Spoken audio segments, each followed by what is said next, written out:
vəfat edən insanın adından həcc edib qurban kəsmək olarmı? Həmçinin ümrə etmək olarmı? Möhtərəm qardaşlar, vəfat edən yaxınlarımızın və insanların əvəzindən həcc və ümrə etmək olarmı?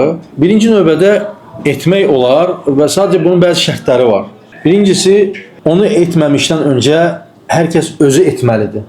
Yəni, həcc etməyən insan valideynin əvəzindən ümrə və ya həcc edə bilməz. Bu birinci məsələ. Çünki bu çox önəmli məsələdir ki, insan bəzən görürsən öz əvəzindən ümrə etməyib, görürsən gedir ümrə edir valideynlərin əvəzindən, hətta ölmüş, dünyadan köçmüş valideynlərin əvəzindən, bəzən də görürsən ki, həyatda olan insanın əvəzindən də edirlər.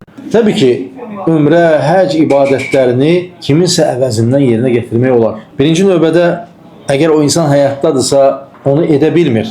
Yəni, xəstəliyi səbəbindən, müəyyən qüsuru var, onu etmək qüdrətində deyil. Onun əvəzindən bəli, onun övladı, kimsə, yaxınları və yaxud da ki, kimsə onun əvəzindən edə bilər. Eyni zamanda həcc də belədir. Allah Resulü sallallahu aleyhi və səlləm həcc zamanı görür ki, bir insan ləbbəykə an şubrumə deyə niyyət edir. Allah Resulü sallallahu aleyhi və səlləm o insanı çağırır, deyir ki, ey filan kəs, əhəcəcdə ən nəfsik, deyir, öz nəfsindən həcc etmisənmi? Deyir ki, yox ey Allahın Resulü. Artıq o niyyət edirdi həccə. Deyir ki, ləbbəykə an şubrumə.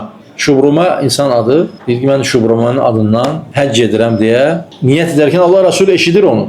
Və deyir ki, ey filan kəs, özün üçün etdinmi həcc? Deyir, yox. Allah Resulü sallallahu aleyhi və səlləm buyurur ki, Huccə ən nəfsik, thumma huccə ən şubruma. Birinci, öz nəfsindən, özündən həcc et, sonra da şubrumanın əvəzindən edərsən. Ona görə mühümdür ki, möhtərəm qardaşlar, ilk öncə öz adımızdan etməliyik həcci də, ümrəni də, ondan sonra da yaxınlarımızın əvəzindən bəli, edə bilərik.